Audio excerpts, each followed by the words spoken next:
मेरा नाम डॉक्टर राशिद वोरा है। मैं दानिशमरा में मुमताज़ क्लिनिक में एज ए फिजिशियन प्रैक्टिस करता हूँ। अभी काफ़ी टाइम से कोविड वैक्सीन के रिलेटेड मुझे काफ़ी सारे मेरे पेशेंट हैं, कुछ पेशेंट नहीं हैं, उनके भी कॉल आ रहे थे। तो वीडियो के थ्रू मैं सब जो क्वेश्चन है कॉमन उसका आंसर देना चाहता हूँ, तो इससे काफ़ी आपको लोगों को हेल्प मिले। तो सबसे पहला क्वेश्चन ये है कि सर ये कोविड की वैक्सीन क्या चीज़ है। तो देखिए, जब भी कोई इन्फेक्शन हमारे शरीर पे अटैक करता है, जब भी कोई भी वायरस अटैक करता है, तो क्या होता है कि शरीर उसके सामने एंटीबॉडी बनाता है, ताकि दूसरी बार जब वो वायरस अपने सामने अटैक करे तो हमारा शरीर उससे के सामने लड़ने के लिए प्रिपेयर्ड हो।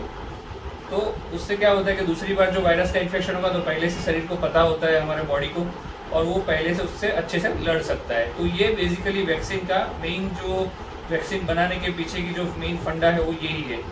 तो इसमें क्या होता है कि एक जो वायरस जो है, जो या तो डेड वायरस, जो मरा हुआ वायरस है, या फिर जो वायरस जो के रेप्लिकेशन वो जो कुछ हानिकारक ना हो अपने शरीर के लिए, तो वैसे वायरस में हम लोग जैसे उसको कोरोना का रूप देके या फिर कोरोना के डेड वायरस को हमारे शरीर में इंट्रोड्यूस करते हैं, तो ताकि शरीर उसको पहचानता है कि ये कोविड का वायरस, तो उसके सामने वो एंटीबॉडी बनाता है। और वो एंटीबॉडी के सामने जब सेकंड टाइम जब हमको असली कोरोना जैसा इन्फेक्शन, जो असली कोरोना का वायरस आता है, तो हमारा शरीर ऑलरेडी प्रिपेयर्ड होता है। अब दूसरा जो मेजर क्वेश्चन आता है वो ये है कि सर कौन कौन सी वैक्सीन वर्ल्ड में अवेलेबल है, कौन सी इंडिया में अवेलेबल है, हम कौन सी वैक्सीन लें। तो देखिए, पूरे वर्ल्ड में जो कॉमन काफ़ी सारी वैक्सीन अवेलेबल है, जो कॉमन 4 वैक्सीन का काफ़ी नाम है, उसमें से एक यूएस की जो फाइजर की और मॉडर्ना की वैक्सीन है, जो mRNA नाम की चीज़ जो होती है उसको कोरोना का रूप देके उसको बनाया हुआ है। उसका प्रॉब्लम ये है कि उसको बहुत ही डीप, बहुत ठंडे टेम्परेचर में रखना पड़ता है। दूसरी है कोविशील्ड, जो एस्ट्राजेनेका इंग्लैंड और अपने यहाँ पे सीरम इंस्टीट्यूट में बनाया गया है, जो अपने इंडिया में अवेलेबल है। उसके अंदर क्या होता है कि जो एडिनो वायरस है, कि जो माइल्ड टाइप का वायरस है, उसको कोरोना का थोड़ा स्वरूप दे के उसको शरीर में इंट्रोड्यूस करते हैं। तो वो एक कोरोना, ये एस्ट्राजेनेका की वैक्सीन है, उसको कोविशील्ड नाम है जिसका, जो हमारे इंडिया में अवेलेबल है। तीसरी है कि कोवैक्सीन हमारे भारत बायोटेक ने बनाई हुई है, अपनी इंडियन वैक्सीन है, जिसके अंदर वायरस जो होता है वो डेड वायरस जो कोरोना का है उसको इंट्रोड्यूस करते हैं, तो हमारा शरीर उसको पहचान के उसके सामने एंटीबॉडी बनाता है। तो उसका नाम कोवैक्सीन है, जो इंडिया में अवेलेबल है। और जो चौथी, जो इंडिया में मोस्टली शॉर्ट टाइम में अवेलेबल हो जाएगी, जो रशिया में बनी हुई स्पुतनिक 4 वैक्सीन है। तो स्पुतनिक जो वैक्सीन है वो भी सेम कोविड की जो एस्ट्राजेनेका है वैसा ही एडिनो वायरस है, बट उसमें 2 अलग अलग तरह के एडिनो वायरस इंट्रोड्यूस करते हैं, तो एफिकेसी बढ़ती है। अब क्वेश्चन ये आता है कि सर हम कोविशील्ड ले या कोवैक्सीन ले। तो जी देखिए, दोनों के बीच में कोई हेड टू हेड ट्रायल नहीं हुआ, मतलब कि दोनों का एक साथ में कोई ट्रायल नहीं हुआ है। दोनों वैक्सीन अपनी जगह पे इफेक्टिव है, दोनों सेफ है। आप दोनों में से जो वैक्सीन आपके पास अवेलेबल हो आपके कोविड केयर सेंटर में, तो आप दोनों में ले सकते हो।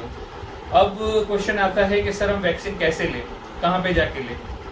तो वैक्सीन कैसे ले, उसके लिए जो अपने आसपास में कोविड केयर सेंटर होते हैं, कोविड की वैक्सीन जो है वैक्सीन के सेंटर होते हैं, जैसे कि अर्बन हेल्थ सेंटर है या फिर प्राइवेट में, तो आपको जो, अगर आप 18 to 45 ईयर्स हैं तो आपको पहले स्लॉट बुक करवाना है कोविन एप्लीकेशन पे जाके।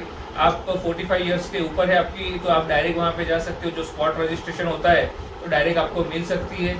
अब क्वेश्चन ये आता है कि सर डायरेक्ट हम चले जाएं तो हमें मिल जाएगी। जी हाँ, मिल सकती है, अगर जो स्पॉट रजिस्ट्रेशन आप 45 ईयर्स के ऊपर हो तो। लेकिन आपको आपका फोटो आइडेंटिटी प्रूफ आपके पास होना चाहिए, जैसे कि आधार कार्ड है, पासपोर्ट है, लाइसेंस है, तो ये सब आप दोगे तो आपको ये आपको दे सकते हैं अगर अवेलेबल है तो। फिर क्वेश्चन आता है कि सर ये वैक्सीन लेते हैं तो सर्टिफिकेट हमको कब मिलेगा।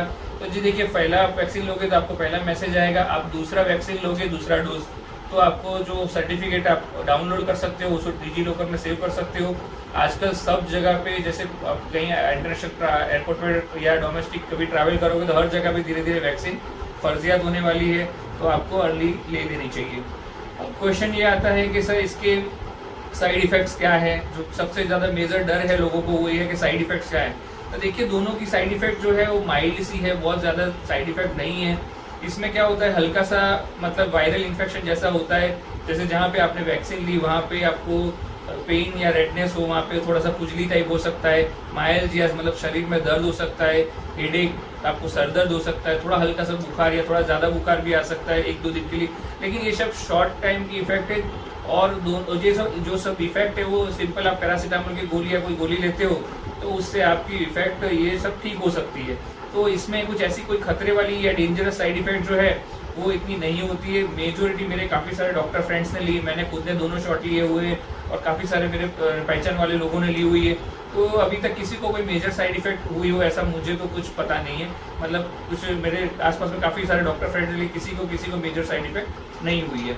अब क्वेश्चन ये आता है कि जैसे सर मुझे डायबिटीज़ है, ब्लड प्रेशर है, थायराइड है, या मैं हार्ट का मरीज़ हूँ, किडनी का मरीज़ हूँ, तो मेरे लिए तो इतने सारी दवाइयाँ चल रही है, तो मैं कैसे लूँ, मैं वैक्सीन ले सकता हूँ? नहीं जी, आप वैक्सीन ले सकते हो। आप डायबिटीज़ के मरीज़ हो, आप वैक्सीन ले सकते हो। आप बीपी के मरीज़ हो, आप थायराइड के मरीज़ हो, आपको वैक्सीन लेनी ही चाहिए, क्योंकि आपकी इम्यूनिटी थोड़ी लो होती है, तो आपके लिए तो और ज़्यादा वैक्सीन फ़ायदेमंद साबित होगी। फिर क्वेश्चन आता है कि सर अब मुझे एलर्जी है, अगर हाँ एनाफाइलेक्सिस जैसा कुछ आपको पहले रिएक्शन आया है, तो आप अपने डॉक्टर की सलाह लेके और उसके बाद ही वैक्सीन लें। या फिर आप कोई हीमोफीलिया या ऐसे कोई ब्लड का आपको डिसऑर्डर है, तो आप अपने डॉक्टर की सलाह लेके वैक्सीन लें। अब क्वेश्चन ये आता है कि सर मुझे कोविड का इन्फेक्शन जस्ट हुआ है, तो जी आपको अगर जस्ट इन्फेक्शन हुआ है तो आप थोड़े टाइम के बाद वैक्सीन लें। अगर आपको अभी जैसे इन्फेक्शन एक्टिव इन्फेक्शन है, अभी आपका RT-PCR पॉजिटिव है, तो आप अभी अवॉइड करें वैक्सीन लेना। आपको बुखार है, आप कभी एडमिट हो, तो उस टाइम पे वैक्सीन लेना अवॉइड करें। आप ठीक हो जाए फिर आपके डॉक्टर की सलाह लेके आप वैक्सीन ले सकते हो। अगर पहला कोविड का डोज लिया उसके बाद आपको कोविड फिर से हुआ, मतलब जैसे आपको पहला डोज ही लिया था और उसके बाद आपको कोविड का इन्फेक्शन हुआ, तो आप 1 आध महीना डिफर कर सकते हैं और उसके बाद आप वैक्सीन ले सकते हैं। अब ये क्वेश्चन आता है कि सर मैंने कोविड की वैक्सीन ली तो क्या मुझे कोरोना नहीं होगा? ऐसा 100% जी नहीं, ऐसा 100% नहीं होता। वैक्सीन की एफिकेसी आपने सुनी हो तो 70 to 80% है, लेकिन ये बात एक तय है कि भाई आपको होगा तो इन्फेक्शन माइल्ड होता है, माइल्ड या मॉडरेट होता है, मतलब हल्का फुल्का होता है। बहुत भारी इन्फेक्शन है उसकी संभावना बहुत ज़्यादा कम हो जाती है। तो ये बेसिकली उसके फायदे ही हैं, काफ़ी सारे लोग ले रहे हैं।